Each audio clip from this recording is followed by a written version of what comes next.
jusqu'au bout, repanache. Je viens d'arriver à la fin de ma 4e étape. Je suis à Sailly-les-Bains. Sailly-les-Bains, tout à l'heure, à la Pacaudière, vous avez dû m'entendre jouer du violon, une partie. Alors, j'étais pas chaud du tout au niveau des doigts, ça a dû se ressentir. Bon, dans le bar, alors, j'ai joué dans le bar. On m'a dit oui, il ne faut pas qu'on voie les gens parce que c'est peut-être problématique si c'est après sur internet.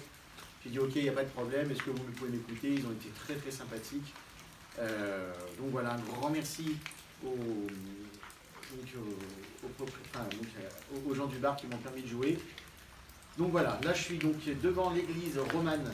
Je suis en train de lire le panneau qui est juste à côté du XIIIe siècle, avec fresque des anges musiciens du XVe siècle, sentier pédestre.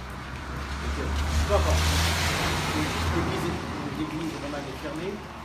Je suis donc devant l'église, qui est une sorte de petite porche qui permet de s'abriter. Comme je vous ai dit, je n'ai pas très bien joué tout à l'heure, donc je m'en veux un petit peu.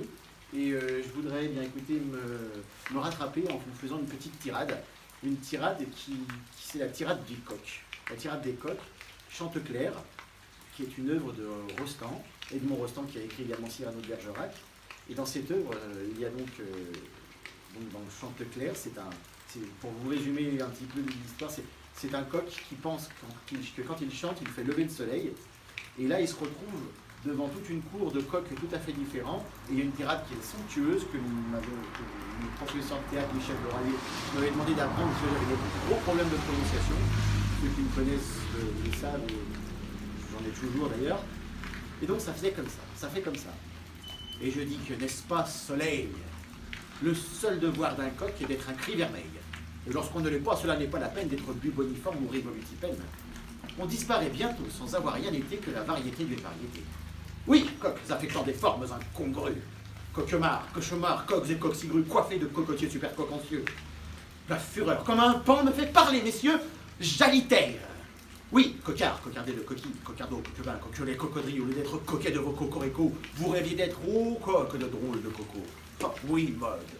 Pour que deux tu tombèrent du cocasse, coquine. Ils l'ont voulu, ces coqs, qu'être cocasses. Mais coquin, le cocasse exige un Nicolet. On n'est jamais assez cocasse quand on l'est, mais qu'un coq au coxy, c'est plus que vous de ruche. Vous passez cocodès comme de coqueluche. Mais songez que demain, coque fredouille. Et songez qu'après-demain, malgré coque plumet, tous ces coqueluchons dont on s'en vient du coq, un plus cocasse coq peut sortir d'une coque.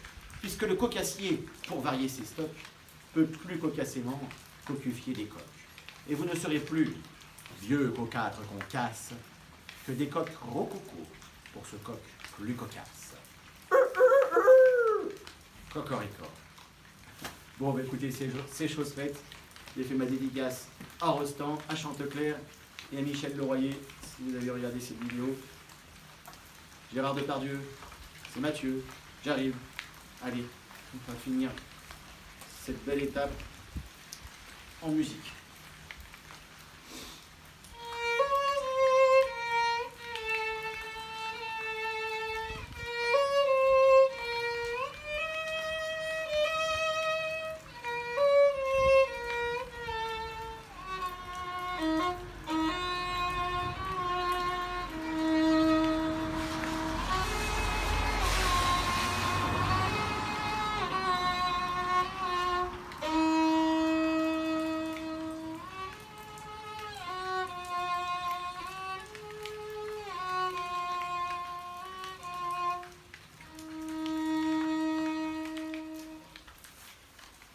Chers amis, quoi qu'il arrive, jusqu'au bout, et panache.